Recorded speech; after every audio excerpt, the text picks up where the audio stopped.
हमारे आज के वक्ता, हमारे आज के गेस्ट स्पीकर श्री राजेश अत्रे जी, जो कि एक्टर हैं, डायरेक्टर हैं, मोटिवेशनल स्पीकर हैं, ट्रेनर हैं, वॉइस ओवर आर्टिस्ट हैं, फॉर्मर सेक्रेटरी चंडीगढ़ संगीत नाटक अकेडमी है, प्ले राइटर हैं, पोएट हैं। आपके काले बालों का पहले तो राज बताइए। सबसे पहले तो सभी जो भी हाजिरीन हैं सबको मेरा प्यार भरा नमस्कार। छोटे भाई विक्रांत काफी सालों से मेरे साथ जुड़े हुए हैं और हम दोनों ने मिलकर के जो काम किए हैं कला के क्षेत्र में, उसमें इनका बहुत बड़ा योगदान है और उस लिहाज से देखा जाए तो ये मुझसे बड़े भाई हो गए। हाँ, उम्र के हिसाब से जरूर मैं थोड़ा सा आपसे बड़ा हूं। रही बात काले या सफेद होने की, सर बालों का कुछ नहीं है, दिल सफेद होना चाहिए। मैं तो चाहूंगा और मेरा दिल सफेद है, बाल चाहे काले हो या सफेद हो उससे फर्क नहीं पड़ता। हम सबसे प्यार से मिले, मिलजुल करके रहें। ये तो एक ऐसी घर की खेती मैं कह सकता हूँ। उस समय डाई ना करो तो सफेद हो जाएंगे, डाई कर लो तो काले हो जाएंगे, उसमें कोई विशेष बात नहीं। पर हाँ, गुणों के हिसाब से इंसान बड़ा या छोटा होता है और मैं उसी हिसाब से कहूंगा कि आप नहीं और भी जो यहाँ सामने बैठे हैं, सबराला साहब बैठे हैं, सभी साथी जो अपने अपने क्षेत्र के महारथी हैं, पुरोधा हैं, वो मुझसे वाकई में बड़े हैं, मैं छोटा ही हूँ। Thank you.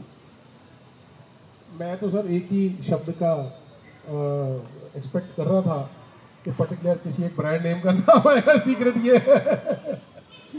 जी सर, सबसे पहले जानते हैं कि आप बैंकर रहे, आपने अपनी सारी ज़िंदगी बैंक में सेवाएं दी और एज ए जनरल मैनेजर आप पंजाब नेशनल बैंक से आप रिटायर हुए। लेकिन जो कला का सफ़र है वो मतलब किस विधा से शुरू हुआ, कैसे शुरू हुआ और आप मल्टी स्फीयर में कैसे एंटर हुए? हाँ, ये सच है कि मैं रोजी रोटी के हिसाब से बैंक से जुड़ा रहा, पर जहां तक कला से जुड़ने की बात है तो स्कूल समय में ही मंच के प्रति जो आकर्षण था मेरा, जो वहां खड़े हुए लोगों को बोलते सुनता था या कुछ एक्ट करते देखता था, तो मन में एक इच्छा होती थी कि मैं भी कभी मंच पर जाऊं। और ये मौका मिला मुझे सबसे पहले 1977 में। I was just 16 at the time, 16 साल का था। कॉलेज में मुझे मौका मिला नाटक करने का और उसमें जो मेरा कैरेक्टर था उस पर जब मुझे तालियां मिली, लोगों का प्यार मिला, तो हौसला बढ़ता चला गया। 19 साल का हुआ, बैंक में लग गया, लेकिन उससे पहले भी मैं लगभग 16 से 19 इन 3 वर्षों में लगभग 15-16 नाटक कर चुका था। बैंक में भी वो कीड़ा मरा नहीं, जिंदा रहा। और एक कलाकार की सबसे, कलाकार ही नहीं, कोई भी व्यक्ति जिसके अंदर कोई पैशन होता है किसी चीज का, वो जिंदा रहता है। और मैं कहता हूं उसे जिंदा रखना भी चाहिए, उसे उसकी खुराक मिलती रहनी चाहिए और वही खुराक मैं देता रहा। बैंक में भी मौके मिलते रहे, एज ए क्लर्क ज्वाइन किया था, प्रमोशन होती रही, पर उस अपने पैशन को मैंने छोड़ा नहीं। शुरुआत तो एक्टिंग से ही हुई थी, फिर बीच में कुछ समय पैर में चोट लगने के कारण एक्टिंग पार्ट थोड़ा मैंने कम किया, तो लेखन पार्ट शुरू हो गया। लेखन में कविताओं से शुरू करके कहानियां और कहानियों से नाटक तक पहुंचा और उसके बाद फिर लोगों को मेरी शायद आवाज़, जो परमात्मा का दिया हुआ एक आशीर्वाद है, वो आवाज़ लोगों को पसंद आने लगी। तो आवाज़ को भी मैंने फिर धीरे धीरे न सिर्फ संभाल करके रखा, उसका प्रयोग करना शुरू किया, चाहे वो ऑल इंडिया रेडियो में हो या दूरदर्शन पर हो, वॉइस ओवरिंग आर्टिस्ट के रूप में हो, डबिंग के रूप में हो, और आजकल चाहे वो एंकरिंग के रूप में हो। उस परमात्मा के आशीर्वाद को मैं संभाल के रखता हूँ और कोशिश करता हूँ कि इस चीज़ को मैं दूसरों को भी देता जाऊँ, और यही मेरा प्रयास रहता है। आपने ट्रेनर शब्द बोला था, तो ट्रेनिंग न सिर्फ मैं बैंकिंग विषयों की ट्रेनिंग देता हूँ, मैं अपनी आवाज़ के बारे में, मंच संचालन के बारे में, अभिनय के बारे में भी मैं चाहता हूँ कि मैं ट्रेनर तो नहीं हूँ, पर जो कुछ मेरे पास है वो दूसरों को देता जाऊँ। सर, आवाज़ से ही हम लोग आगे शुरू करते हैं। जहाँ तक मुझे याद है या जहाँ तक मेरी अपनी स्मृति जाती है, जब भी लाइव परफॉर्मेंसेस होती हैं, स्टेज पे परफॉर्मर परफॉर्म करने के लिए आता है, दर्शक देखते हैं, लेकिन उन दोनों के बीच की जो दूरी होती है, जो ब्रिज होता है, वो एंकर होता है। और मेरी समझ ये कहती है कि जब से आपने एंकरिंग संभालनी शुरू करी है, बहुत लोगों ने मंच संचालन को बहुत सीरियसली लेना शुरू किया है और पिछले वर्ष आपने या उससे पिछले वर्ष आपने 2 वर्कशॉप ऐसी ली थी जिसमें पर्टिकुलरली जो मंच संचालन के रूप से ही थी कि मंच संचालन कैसे सीखा जाए। बहुत लोग कोशिश भी करते हैं, लेकिन मैं फिर एक सवाल ज़रूर उसके ऊपर लेके आऊँगा, क्योंकि मैं ये मानता हूँ कि मंच संचालन भी एक बहुत सीरियस आर्ट फॉर्म है, एक कलाकार है और उसे बहुत सीरियस, जैसे एक अभिनेता मंच के ऊपर आके अपना अभिनय करता है, कैरेक्टर को प्रेजेंट करता है, मंच संचालक का भी एक अपना ज़बरदस्त रोल है।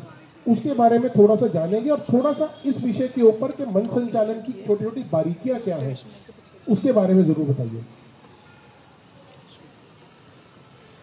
जिन दर्शकों को नहीं पता मैं बता दूं कि ये खुद भी बहुत अच्छे मंच संचालक हैं और इन्होंने मुझसे कोई ट्रेनिंग नहीं ली, ये भी इनके पास गॉड गिफ्ट है। आज हम मंच पर भी देखेंगे और वैसे भी देखते रहे हैं। हाँ, ये सच है कि मंच संचालन भी अपने आप में एक बहुत बड़ी भूमिका है। स्टेज के ऊपर ज्यादातर जो लोग आते हैं, कोई प्रोग्राम को कंडक्ट करते हैं, मैं उन्हें कहता हूँ वो जस्ट इन्फॉर्मर होते हैं, इन्फॉर्मेशन देते हैं कि अब ये प्रोग्राम था, अब ये होगा, उसके बाद ये होगा, ये होगा। ये होता है सिर्फ प्रोग्राम के बारे में जानकारी देना, इन्फॉर्मेशन पास आउट करना। एंकर, जो कि अंग्रेजी का शब्द है वैसे एंकर, और अगर उसे आप सब जानते ही होंगे, बड़े बड़े जहाजों में प्रयोग किया जाता है। उसे जब कहीं बंदरगाह के पास लंगर कहा जाता है, लंगर कहते हैं उसे, वो डाल करके जहाज एक जगह खड़ा हो जाता है। वो लोहे का टुकड़ा होता है, जबकि जहाज उससे कई गुना बड़ा होता है। उसके अंदर वजन भी होता है और उसका आकार भी बहुत बड़ा होता है, लेकिन वो लंगर यानी वो एंकर जब जाके जमीन में गड़ जाता है तो पूरा जहाज स्थिर हो जाता है। मंच पर भी यही होता है। वो एंकर चाहे थोड़ी ही देर के लिए क्यों ना आए, लेकिन वो उस पूरे नाटक को, उस पूरे प्रोग्राम को, उस पूरे इवेंट को एक जगह स्थिर कर देता है। और इसके लिए जरूरी है कि उस एंकर को कुछ बातों का ध्यान रखना। जैसा आपने कहा, कुछ टिप्स। सभी नई पीढ़ी भी बैठी है, मैं चाहूंगा कि इसके लिए आप अभ्यास करते रहें और बड़े आराम से हो जाएगा। रंजीत जी बैठे हैं, मुझसे ऊपर में बड़े हैं, लेकिन बहुत अच्छे एंकर हैं। इन्होंने वर्कशॉप अटेंड करी, उस वर्कशॉप के माध्यम से इन्होंने मंच संचालन शुरू किया।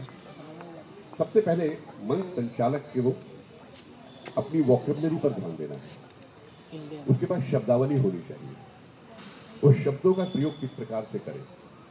क्योंकि कई बार ऐसा होता है कि मंच के ऊपर आप बोल रहे हैं और बोलते बोलते अचानक आप अटक जाते हैं, क्योंकि आपको समझ नहीं आ रहा कि अब मैं किस विशेषण का प्रयोग करूं या क्या संज्ञा यहां पर लगाऊं।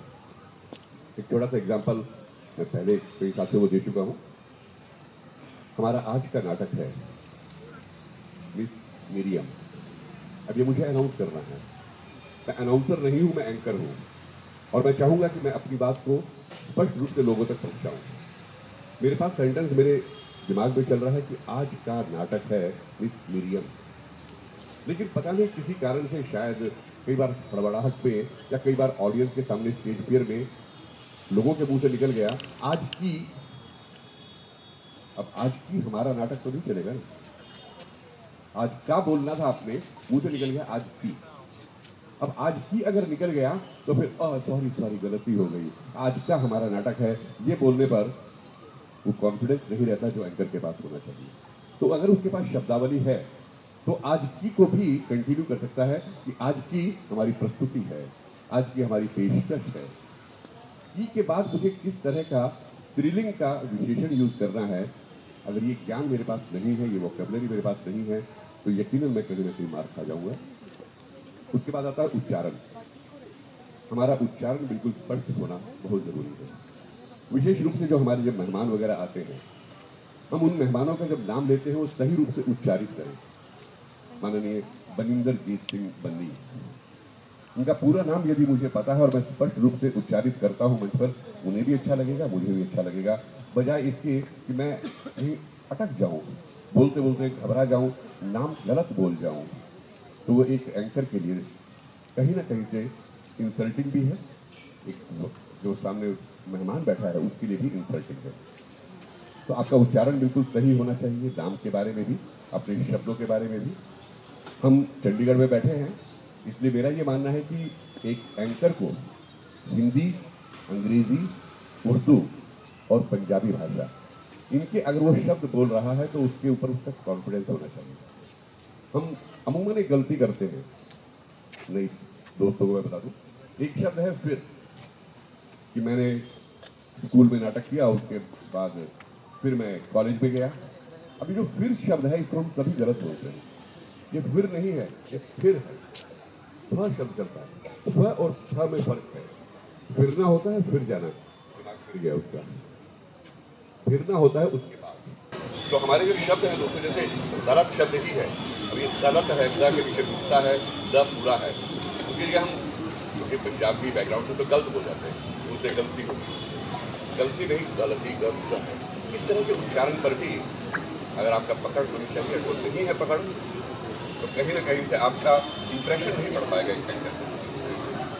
सभी हुई भाषा में बोले, धीरे धीरे बोले, रुक करके बोले, जल्दबाजी नहीं होती। और सबसे बड़ी बात, एक एंकर के रूप में मैं तो ये कहूँगा कि जब वो मंच पर खड़ा होता है तो मंच का राजा होता है, मालिक होता है, उसे किसी चीज़ की परवाह नहीं करनी चाहिए। ऑडियंस क्या सुन रही है, क्या देख रही है, उससे अलग होकर के जो उसके मन में भाव आ रहे हैं या जो उसे सुनना है उसको रखें। एक सीरीज अपने पास बना करके रखें कि इसके बाद फिर ये काम करवाना, फिर ये करवाना, फिर ये करवाना। बाकी कॉन्फिडेंस है और फिर प्रैक्टिस, परमात्मा का आशीर्वाद। कलाकार को तो और ज़्यादा मॉड्यूलेशन की जरूरत पड़ती है, कभी ऊंची आवाज़, कभी नीची आवाज़, कभी तेज। होता क्या है, हम लोगों की जो कॉर्ड होती है ये बड़ी जल्दी क्षतिग्रस्त हो जाती है, उसको चोट पहुँच जाती है, आवाज़ फट जाती है, हमारी आवाज़ में खरखराहट आ जाती है, खराश आ जाती है। इसलिए सबसे पहले तो मैं ये चाहूँगा कि अगर कोई व्यक्ति सीरियसली कला के प्रति समर्पित है, अपनी आवाज़ का ध्यान रखें, उसमें बाजार की तली हुई चीज़ों का सबसे पहले छोड़ दें।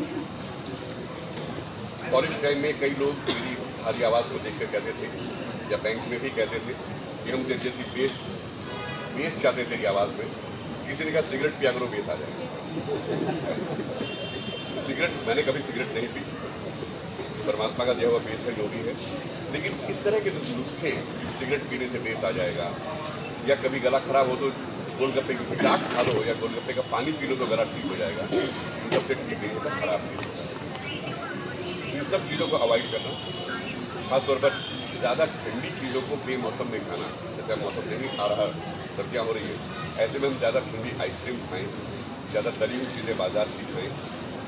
सबसे बड़ी बात दोस्तों, जब भी आप किसी से बात कर रहे हैं, अब रवि इतनी दूर उससे खड़ा है, मुझे रवि तक अपनी बात अगर पहुँचानी है, एक कलाकार को इस बात का ध्यान रखना होता है दोस्तों। ऑडिटोरियम के अंदर आखिरी पंक्ति में वही जो बैठा है उस तक मेरी आवाज़ पहुँच जाए, इस तरह से बोलना होता है।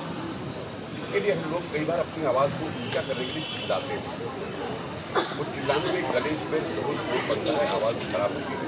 कोशिश कीजिए दोस्तों पेट से बोलो। इसके लिए थिएटर में शब्द चलता है projection, don't shout, project your voice.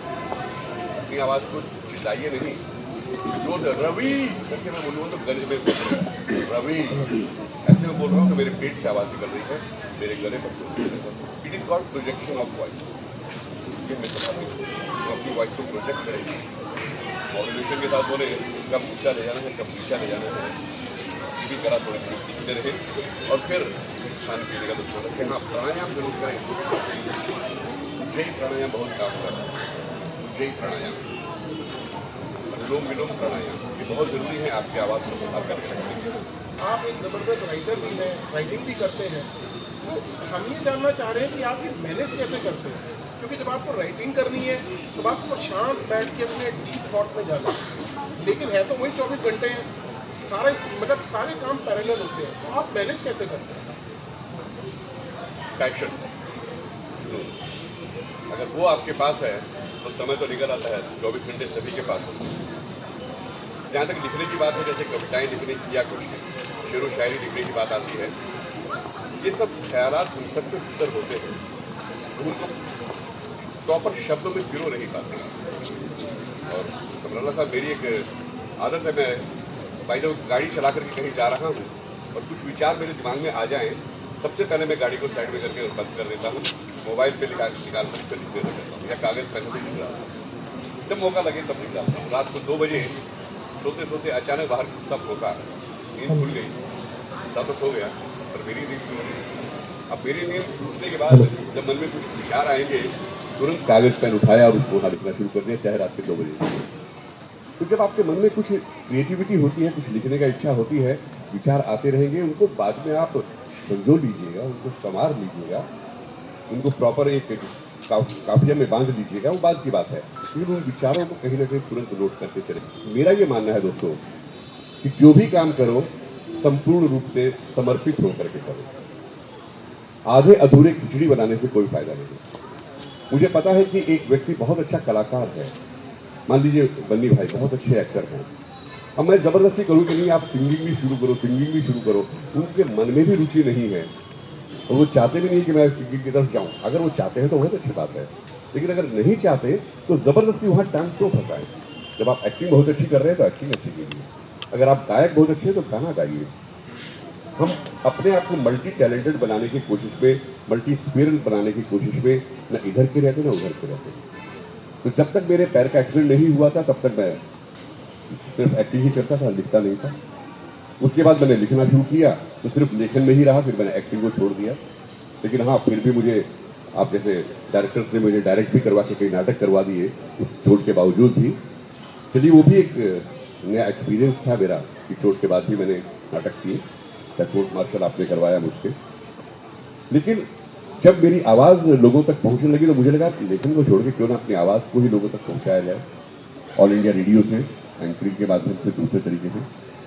और अब तो बैंक से रिटायर हो गया हूँ, अब तो मेरे पास टाइम ही टाइम है, अब तो कोई चिंता ही नहीं है, अब तो सब कुछ है। मेरी सिर्फ एक ही तमन्ना है दोस्तों कि इस अपनी 64 वर्ष जो 65वां चल रहा है मेरा उम्र का पड़ाव, इस उम्र के पड़ाव में मैंने जो कुछ समाज से आज तक लिया है, अब मैं समाज को दे रहा हूँ, तो देने का वक्त आ गया है। जितना इस नई पीढ़ी को दूंगा अच्छा रहेगा। सब कुछ यहीं लेकर के किसी दिन 4 कंधों पे चढ़ के चला गया तो कोई फायदा नहीं। जाने से पहले सब कुछ यहाँ से आपको बांट देना चाहता हूँ, यही मेरी तमन्ना है।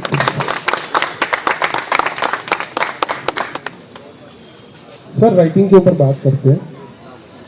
14 full length plays, 10 short plays नुक्कड़ नाटक, 2 full length stories with dialogue for Hindi movies, Atmasamvad आपकी एक बुक है, 100 से ज़्यादा पोएम्स, सॉन्ग्स और 50 से ज़्यादा कवि सम्मेलन। मैं थोड़ा सा इस बात पे कंफ्यूज हूँ कि आप फुल टाइमर ट्रेनर हैं, फुल टाइमर आप एंकरिंग करते हैं कि फुल टाइम लिखते हैं, जरा उसके बारे में बताइए। और ये लेखनी इतना समय, इतना डिफरेंट थॉट प्रोसेस। और अगर मैं नाम की बात करूं, आपके जो प्लेस लिखे हुए हैं उसमें से वीर सावरकर, भगवान परशुराम, केसर नारी का आत्मसम्मान, महाराजा अग्रसेन और इस तरह के मतलब छत्रपति शिवाजी महाराज, वृद्धि, नेताजी सुभाष चंद्र बोस, सुबह का भूला, ये सारे इतने सारे जो प्लेस आपने लिखे, इनका मतलब प्रोसेस क्या है, थॉट कैसे आया? और इतनी लंबी, इतनी विविध आपने जो रचनाएं रची हैं वो कैसे रचते हैं आप? घूम फिर कर वही एक शब्द आता है, पैशन। अगर जुनून है मन में तो सब कुछ आप हासिल कर सकते हैं। जहाँ तक किसी कैरेक्टर के ऊपर लिखने की बात है तो अभी समराला साहब बता रहे थे कि उनको 4 साल लगे थे एक बायोग्राफी लिखने के लिए, जीवन की किसी सुपीरियर मैन के बारे में आपको बताया। 4 साल में एक कैरेक्टर को लेकर के हम एक स्क्रिप्ट लिख पाते हैं, ये सच्चाई है इंसान की। मेरे पास भी जब कभी विचार आते थे तो मैं पूरी तरह से उसको समझने की कोशिश करता था। मेरा वीर सावरकर सामने बैठा है, जिसने उस नाटक में वीर सावरकर का रोल करके मेरे नाटक को बुलंदियों तक पहुंचाया अपनी एक्टिंग के बदौलत। ऐसे कलाकार की बदौलत ही हम पहुंच पाए थे। लेकिन हाँ, उसके लिए हमें शोध जरूर करना चाहिए, क्योंकि हम तथ्यों के साथ छेड़छाड़ नहीं कर सकते, खिलवाड़ नहीं कर सकते। उनकी जिंदगी में जो कुछ गुजरा है वही हम दिखा सकते हैं, वही दिखाना है। उसके लिए हमें सबसे पहले चाहिए कि जितना साहित्य उस व्यक्ति का मिले उसे हम ले, पढ़ें, समझें और फिर उसको क्रमबद्ध तरीके से लिखते चले जाएं, सीरियल वाइज या उसके डेट वाइज लिखते चले जाएं। समय जरूर लगता है इसमें। मुझे कुछ अपने कई ऐसे पुराने मेरे शौक थे जो मुझे छोड़ने पड़े। जैसे मेरे को बहुत अच्छा लगता था घूमना फिरना, मैं घूमने का बड़ा शौकीन हूँ। आज भी अगर मुझे मौका मिले, बेशक पैर की दिक्कत हो तो भी गाड़ी उठा के भागने की इच्छा रहती है, कहीं घूम करके आऊँ। वो मैंने सब छोड़े। कुछ नींद को थोड़ा कम किया। रात को जरूरी नहीं है कि मैं 7-8, 8-8 घंटे की नींद लूँ, थोड़ी नींद को कम करें। दूसरी चीज़ों को कम करते हुए हाँ, इसमें एक सबसे बड़ी इंपॉर्टेंट चीज़ दोस्तों, परिवार का साथ, फैमिली सपोर्ट। मेरी मिसेज मेरा बहुत बड़ा संबल है। मेरे बच्चे हमेशा मेरे को सपोर्ट करते रहते हैं और मैं जो कुछ भी लिखता हूँ, नवजीत, यकीन मानना मेरी सबसे पहली क्रिटिक मेरी मिसेज होती है। मैं अपनी कविता, अपने गीत, अपने लेख, अपनी कहानी सबसे पहले उसे सुनाता हूँ। वो खुद कहती है कि आप इसको मंच पर करेंगे ना, ये डायलॉग अच्छा नहीं लगेगा, इसे बदल दीजिए। वो कलाकार नहीं है पर एक बहुत अच्छी समीक्षक है, क्रिटिक है वो मेरी। तो पूरे परिवार का साथ लेकर के वो मुझे समय देते हैं, मैं समय उनसे मांग भी लेता हूँ, देते हैं। और फिर प्रॉपर तरीके से एक टाइम टेबल बना करके, जैसे अगर मैंने सुबह 5 बजे उठना है तो 5 बजे उठ करके 2 घंटे मैंने लिखना है, 7 बजे तक मैं लिखूंगा। 7 बजे मिसेज नहा धो करके चाय वाय लेकर के मेरे पास आएगी, फिर उसको सुनाऊंगा कि मैंने लिखा है, वो उसको बताएगी, उसको शाम को ठीक करूंगा। उस समय मैंने नोट कर लिया लाल पेन से क्या क्या ठीक करना है जो मिसेज ने बताया है। तो इस तरह से एक टाइम टेबल बना करके हम मिल करके काम करते हैं। और सबसे बड़ी बात दोस्तों, यदि आपके पास समय कितना ही कम क्यों ना लगे, जो लोग ऊंचाइयों पर पहुंचे, जिन्होंने अपनी जिंदगी में कुछ हासिल किया, उन सबके पास भी वही 24 घंटे थे। उन्होंने कोई डिफरेंट काम नहीं किया। इंग्लिश में अगर कहा जाए, they did not do anything different, but they did the thing differently. Differently, अलग तरीके से उन्होंने काम किया। अलग काम नहीं किया, काम करने का उनका अंदाज अलग था। उसी अंदाज को हम बदलते हैं। मैं कोशिश करता हूं अपने साथ, और आप सबको भी कहूंगा कि जो जो आपके पैशन है, जो जो आपके शौक है, जो जो चाव है, सब पूरे कीजिए। कोई आपको आगे बढ़ने से दोस्तों नहीं रोक सकता। एक ही व्यक्ति आपको आगे बढ़ने से रोक सकता है, और वो आप खुद। आप खुद ही हो जो अपने आप को रोक सकते हो, और कोई आपको रोक नहीं सकता। करो अपने इरादे बुलंद। जब टूटने लगे हौसले तो इतना याद रखना, एक एंकर को ऐसी छोटी छोटी शेरो शायरी भी याद रखनी चाहिए कि जब टूटने लगे हौसले तो इतना याद रखना कि बगैर मेहनत के हासिल तक तो ताज नहीं होते। ढूंढ लेना अंधेरों में मंजिलें अपनी, जुगनू किसी रोशनी के मोहताज नहीं होते। सर, इसको थोड़ा सा और इलेबोरेट कीजिए। जो भी आपने बोला है कि आप खुद अपने आप को रोकते हो, कैसे? मतलब एक व्यक्ति अपने आप को कैसे रोक रहा है? अपनी इच्छाओं को मार करके। उसके मन में कुछ करने की तमन्ना है, पर वो लोगों से मैं यहीं पर ब्रेक लगा दिया मैंने, क्योंकि मैं लोगों पर एक बात कहना चाहूंगा कि हमारी जिंदगी में ये जो लोग हैं, और खासतौर वो 4 लोग सबसे ज्यादा बाधा पहुंचाते हैं। पता नहीं कौन है वो 4 लोग। 4 लोग सुनेंगे तो क्या कहेंगे? 4 लोगों के पीछे वो बैठेंगे ना, तब पता चलेगा। 4 दिन हुए नहीं, घर में आए और देखो क्या बोल रही है ये। 4 किताबें क्या पढ़ ली, इसलिए क्या समझने लगा अपने आपको। 4 दिन खुद कमाएगा ना, तब ये 4 शब्द कहां से आया, 4 लोग कौन है वो, मुझे नहीं पता, किसी को भी नहीं पता। लेकिन हम उनसे डरते हैं, पता नहीं क्यों। बहुत होते हैं ऐसे, हम उनसे डरते हैं, हम उनके कारण अपने आप को रोक लेते हैं कि 4 लोग सुनेंगे तो क्या कहेंगे। अरे कोई नहीं सुनता तुम्हारी। हम लोग सर ज्यादातर परेशान शरणजीत जी इसलिए भी होते हैं कि सामने वाला क्या सोच रहा है। मैं कहता हूं कि सामने वाला क्या सोच रहा है, यदि तुम सोचोगे तो वो क्या सोचेगा। सोचने दो, वो जो सोच रहा है उसे सोचने दो। यानी अपने आप को किसी पे भी सीमाओं में मत बांधो, दूसरे लोगों के हिसाब से मत चलो, अपनी जिंदगी अपने हिसाब से जियो। यही है अपने आप को रोकना या अपने आप को आगे बढ़ाना। मतलब जो गलती है वो 4 अंक की है। लोग किताबें वो मैटर नहीं कर रहे, वो 4 अंक है, वो गलत लग गया। चलिए सर, इसके बाद एक चीज और बताइए। आप सोशली भी इतने एक्टिव हैं, इतनी संस्थाओं के साथ में जुड़े हुए हैं। आपने last year as a former secretary आपने अपना दायित्व निभाया चंडीगढ़ संगीत नाटक अकेडमी के साथ में। नॉन ऑफिशियल मेंबर हैं आप टैगोर थिएटर सोसाइटी के। संस्कार भारती चंडीगढ़ के साथ में जुड़े हुए हैं, भारत विकास परिषद के साथ जुड़े हुए हैं। आप एज ए ट्रस्टी हैं गांधी स्मारक निधि पंजाब, हरियाणा, हिमाचल प्रदेश में। एक्टिव मेंबर है पीएनबी रिटायर एसोसिएशन में। एम्पैनल मोटिवेशनल स्पीकर है यूको बैंक, कई तरह के नेशनल बैंक्स के आप साथ में हैं।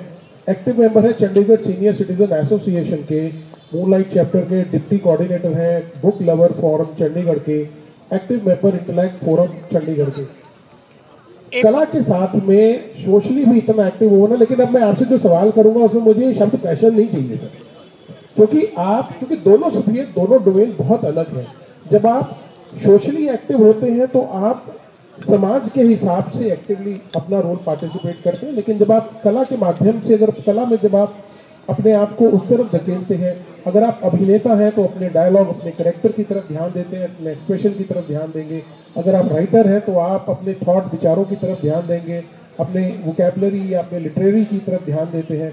अगर आप एंकरिंग कर रहे हैं तो अभी जैसे आपने बताया कि मैं अपनी आवाज़ को संभालता हूँ, उसका आप ध्यान रखते हैं। तो एक्टिवली इतना साथ में पार्टिसिपेट करना, ये कैसे मुमकिन हो जाता है?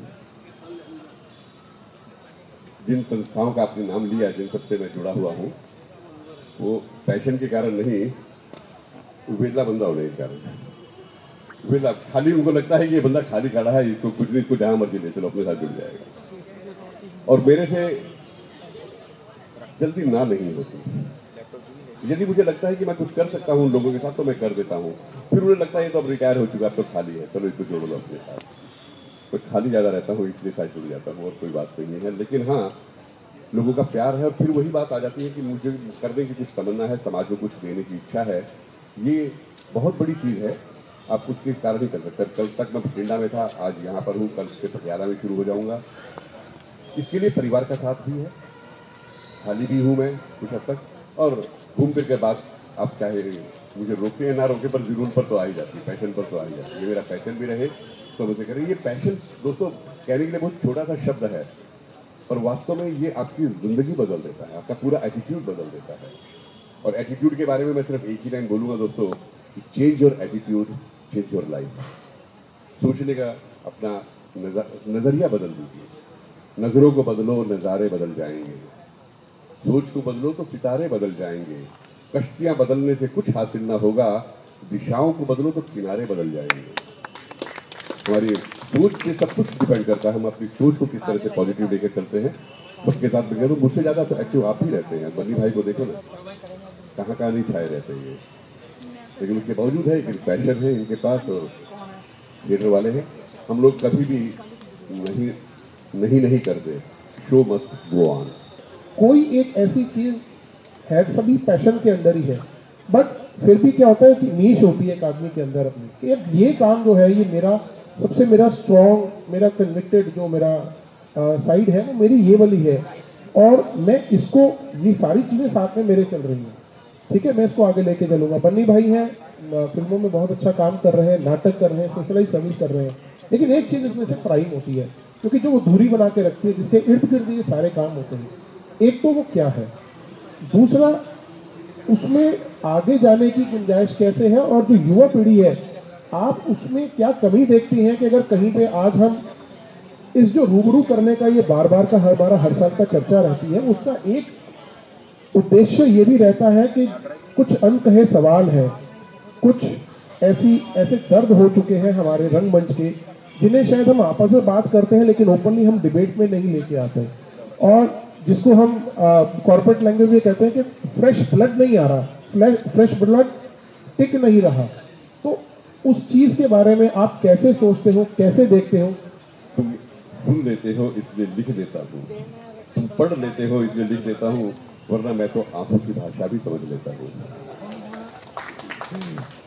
आपकी आंखों की भाषा, आपके दिल की भाषा मैं समझ रहा हूँ, आप जो कहना चाह रहे हैं। सबसे पहली चीज़ दोस्तों, अगर मेरे इस पूरे करियर के दौरान जो मेरी धुरी रही, वो है मेरी कलम, मेरी लेखनी, जो मुझे विरासत में अपने पिताजी से मिली। बहुत अच्छे राइटर थे वो भी। हालांकि वो राइटर इस रूप में नहीं थे कि उन्होंने कोई नाटक वगैरह लिखे हो या कविताएं लिखी हो, वो अध्यात्म पर लिखते थे, आध्यात्मिक व्यक्ति थे, और उन्होंने हमारे सभी पुराणों का, ग्रंथों का बहुत अच्छा विवेचन किया है अपनी भाषा में। तो लेखनी मेरी जो अपने विरासत में पिताजी से मिली, वो मेरी धुरी है। उसके बाद ये बाकी सब चीज़ें चल रही हैं, और मैं आज भी अपनी कलम पर या पिताजी के आशीर्वाद पर नाज कर सकता हूँ, जो पिताजी का आशीर्वाद है। शब्द देती है माता सरस्वती, कलम हमारी चलती है। बल्कि आजकल तो कलम भी नहीं चलती, आजकल तो लैपटॉप पर उंगलियां चलती हैं, वही टाइप होता है सब कुछ। पर लिखनी, अगर मैं कहा जाए लेखन, जहाँ तक नई पीढ़ी की बात है दोस्तों, ये सच्चाई है, आपने कहा कि फ्रेश ब्लड नहीं आ रहा है, या अगर आता भी है तो टिकता नहीं है। अगर वो टिकता भी है तो बहुत जल्दी फिर कहीं भटक जाता है। मैं सभी से अनुरोध करूंगा, सोनू बैठा है, ये भी बहुत प्यार से जुड़ा था मुझसे, आज भी जुड़ा हुआ है बच्चा, और भी सभी साथी। एक चीज दोस्तों, नई पीढ़ी के लिए मैं विशेष रूप से कहूंगा कि सीखने की कभी कोई उम्र खत्म नहीं होती। हर कदम पर आदमी सीखता है, हमेशा सीखता रहता है, और सीखते रहो जब तक आपको मौका मिले। जब जब जहाँ कोई अच्छा व्यक्ति कुछ कह रहा है, बात कर रहा है, चाहे वो आपके घर में ही कोई आपके घर के बुजुर्ग हो या कहीं और से आपको कुछ अच्छी चीजें सुनने को मिले, सुनते रहिए। कुछ पढ़ने को अच्छा मिले, पढ़ते रहिए। कुछ बुनने को मिले तो बुनते रहिए, अपने भीतर के भीतर उसे कहीं ना भीतर जिंदा रखिए, उनके बारे में विचार करते रहिए। और सबसे बड़ी बात दोस्तों, प्लीज नई पीढ़ी के लिए कहूंगा, जरा सी कोई उपलब्धि मिलती है उसे सिर पर मत चढ़ने दीजिए। कभी किसी प्रकार का अहंकार या घमंड मत कीजिए, क्योंकि वास्तव में जो कुछ भी है सब परमात्मा के आशीर्वाद से ही होता है। हर कदम पर परमात्मा का शुक्राना अदा कीजिए, वाहेगुरु का शुक्राना कीजिए कि उसके बदौलत आप लोग कुछ कर पा रहे हैं। अगर उनकी अनुकंपा ना हो, उनका आशीर्वाद ना हो, तो आप एक कदम नहीं चल सकते, कुछ बोल नहीं सकते, लिख नहीं सकते। इसलिए हमेशा विनम्र रहिए। और बनी भाई हाइट के हिसाब से भी कहूंगा मैं कि उसका कद यकीनन मुझसे बड़ा होगा, उसका कद यकीनन मुझसे बड़ा होगा जो व्यक्ति मुझसे झुककर मिला होगा। और वो विनम्रता में झुके या ज्ञान के कारण झुके, जो झुककर के मिलता है उसका कद यकीनन बड़ा हो जाता है। तो यही विनम्रता होनी चाहिए हम सबके लिए। हम सब मिलकर के आगे बढ़े और फ्रेश ब्लड को टिकने का संदेश दें। तो जहाँ पर भी है, जिस भी क्षेत्र में, वहाँ रुके और आगे एक्सप्लोर करते रहे, सीखते रहे। ये एक नया मैसेज नहीं है, सब लोग कहते रहते हैं, सबको बताते रहते हैं, पर फिर भी इम्प्लीमेंट नहीं हो पाता। कोई बात नहीं, आप 100 लोगों को बोलिए, अगर एक ने भी इम्प्लीमेंट कर लिया तो बहुत खुशी की बात है। चलता रहेगा, लोग आगे आपकी बात सुनते रहेंगे। और यहाँ पर जो बैठे हैं वो तो यकीनन सुनते रहे हैं, आज भी सुन रहे हैं, आपको सुन रहे हैं। जी सर, अब मेरे पास समय आज कम है क्योंकि अभी नुक्कड़ नाटक भी हो रहा है, तो मैं अपना एक आखिरी सवाल करूंगा और उसके बाद फिर हम दर्शकों तक पहुंचेंगे। अगर दर्शकों में से किसी ने अगर कोई सवाल पूछना है तो। सर, मेरा आखिरी सवाल ये है, लक्ष्य को लेके है। जब हम लोग अपना करियर स्टार्ट करते हैं तो हम लोग अपना एक लक्ष्य तय करते हैं कि मेरे को इस ट्रेड में जाना है या मुझे ये बनना है। जब आप उसमें चलना शुरू होते हो तो फिर उसमें प्रमोशन की बात आती है। अगर हम कलाकार के रूप में देखें तो मुझे अच्छा एक्टर बनना है या फिल्मों तक पहुंचना है या मुझे प्रसिद्धि हासिल करनी है, और बाकी चीज़ें सारी साथ साथ में चलती हैं। लेकिन कई बार क्या होता है कि हम लोग, जैसे भी आप सारा ये काम कर रहे हैं तो लेखनी भी है, लिख भी रहे हैं, एंकरिंग भी कर रहे हैं, नाटकों में कभी मौका मिलता है तो अभिनय करने का भी आप लोग मौका मिलता है तो वो भी करते हैं, डायरेक्शन का मौका मिले वो भी करते हैं। और अभी हाल ही में आपने एक बहुत ज़बरदस्त दायित्व निभाया है चंडीगढ़ संगीत नाटक अकेडमी का, कलाकारों को यहाँ पे मतलब हमारी कला जगत को आगे बढ़ाने का। तो कई बार क्या होता है कि हम जब इन सर्कल हो रहे होते हैं ना, एक बार बार, तो कहीं ना हम स्टैटिक हो जाते हैं। तो एक बार लगता है कि यार सारा दिन ना वही चीज़ हो रही है, तो हमें या तो हमें रेस्ट चाहिए होता है या हम चाहते हैं कि एक बार इसको छोड़ के ना थोड़ा सा साइड पे हो, कुछ नया करें। तो मैं ये जानना चाह रहा हूँ कि आपका लक्ष्य क्या है आगे आने वाले समय के लिए, और आप किस तरह से उस लक्ष्य की तरफ बढ़ रहे हैं। दोस्तों, सच्चाई ये है कि लक्ष्य हमें कहीं ना कहीं तक सीमित कर देते हैं। अगर लक्ष्य आपने बनाया, पहली बात तो बनाने छोटे छोटे गोल्स बनाइए, पर उन गोल्स को अंतिम गोल मत बनाइए। एक ऊंचाई पर पहुंचे तो आगे बढ़ने की कोशिश करते रहिए। सीमित मत कीजिए अपने आप को, दायरों में मत बांधिए, परिधि में मत बांधिए। आपके लक्ष्य अनगिनत होने चाहिए। और अपने आप को जब एक ऊंचाई पर पहुंच जाते हैं तो दूसरी ऊंचाई की तरफ देख करके आगे बढ़ना शुरू कर दीजिए। विनम्र रह करिए। एक लास्ट गोल बना करके कभी मत चलिए कि वही मेरा आखिरी गोल है। ऐसा ना तो मैंने बनाया है, ना मैं आपको कहूंगा बनाइए। आगे बढ़ते रहिए। ये तो वर्दा पानी है, जितना वर्गी चलता रहेगा तो खुशबू देता रहेगा, रुक जाएगा तो बदबू देने लगेगा। इसे चलते रहने दीजिए, जितनी दूर तक आप जा सकते हैं जाइए। और जहाँ तक बात है कि स्टैटिक लाइफ हो जाती है हमारी, आपने कहा कि वही चीज़ घूम फिर करके आ रही है। पहली बात तो शायद यही कारण है कि मैं अलग अलग क्षेत्रों से जुड़ गया, अलग अलग तरह के काम करने लगा, क्योंकि वो कहीं स्थिरता ना आ जाए। दूसरा, अगर स्थिरता आ भी जाती है, जैसे हम लोग, आप भी कॉर्पोरेट हाउस में हैं, हम लोग सुबह से लेकर शाम तक एक ही काम करते रहते हैं, उसमें भी कहीं ना कहीं नवीन रस ढूंढा जा सकता है। उसमें भी मैं तो सिंपल सभी दोस्तों को एक बात कहना चाहूंगा उसी सिलसिले में, या तो आप वो काम कीजिए जिसे आप प्यार करते हैं, या जो काम करते हैं उससे प्यार करना शुरू कर दीजिए। मन में कहीं भी झगड़ा मत रखिए कि मेरा मनपसंद काम नहीं मिला। अगर यही सोचते रहेंगे तो वास्तव में सारी जिंदगी बोर होते चले जाएंगे, परेशान रहेंगे, काम नहीं कर पाएंगे। तो या तो अपनी मर्जी का काम कीजिए, जो आपको अच्छा लगता है वो कीजिए, और अगर नहीं कर सकते, कहीं जॉब में लगे, मैं बैंक में लग गया तो उस काम को एंजॉय करना शुरू कर दीजिए। एंजॉय के जितना ज़्यादा एंजॉय करेंगे, जितना करेंगे, उतनी ज़्यादा खुशी आपको मिलती चली जाएगी। और मेरे ख्याल से आप सभी दोस्त, हम सभी अपनी ज़िंदगी में खुशी के लिए तो काम करते हैं। हम ये तो चाहते हैं कि हमें खुशी मिले, और वो खुशी कहीं बाहर नहीं है दोस्तों, आपके अपने भीतर है। उसे अपने भीतर ढूंढिए, जिस काम में खुशी मिलती है वो काम कीजिए। नुक्कड़ नाटक अब होने वाला है, उसे देखिए, उसके हर स्टेप को देखिएगा, कलाकारों को देखिएगा, उसमें खुशी दीजिएगा। मैं तो यही कहूँगा। एक और सवाल मेरे मन में आ गया। कल जब मेरी रूबरू हम लोग कर रहे थे तो अभिषेक ने एक सवाल पूछा था, वो सवाल मैं आपसे भी जरूर पूछना चाहूँगा। आप चंडीगढ़ के रंगमंच को कैसे देखते हैं आने वाले समय के लिए? इन हाथों में सुरक्षित है तो बहुत बुलंदियां छूएगा, कोई दो राय नहीं। ये जो साथी यहाँ बैठे हैं या जो अंदर अभी तैयारी कर रहे हैं, नुक्कड़ की तैयारी कर रहे हैं, ये जो पीढ़ी जिनको मैं देख पाता हूँ, यकीनन इन पर मुझे भरोसा है। और हम सब का जो हम कहने के लिए उम्र के एक ऐसे पड़ाव में पहुंच गए हैं जहाँ पर बाल काले या सफेद हो गए हैं, तो उस उम्र के पड़ाव के साथ यदि हम अपना ज्ञान और अपनी बातें उनके साथ साझा करते रहें और वो हमारे साथ मिलकर के चलते रहें, चंडीगढ़ का थिएटर का भविष्य बहुत बहुत सुरक्षित है। चंडीगढ़ और आसपास के इलाकों के साथ ही समराला वगैरह जगह से भी आके हम जो जुड़ते हैं, पटियाला से, शिमला से आके जुड़ते हैं, यकीनन कुछ ना कुछ मिठास दिखती होगी, तभी तो मधुमक्खी चली जाती है हमारे पास। और वो मक्खियाँ हमारे पास आती क्यों है? मधुमक्खियाँ हैं सभी, वो इसीलिए आती है क्योंकि उनको मधु दिखाई दे रहा है। तो चंडीगढ़ में है, चंडीगढ़ का भविष्य, थिएटर का भविष्य बहुत उज्जवल है, बहुत दूर तक जाएगा। मंजिलें उन्हीं को मिलती है जिनके सपनों में जान होती है। महज पंखों से कुछ नहीं होता, हौसलों से उड़ान होती है। और ये हौसले हैं चंडीगढ़ के हर थिएटर आर्टिस्ट के पास, सभी कलाकारों के पास।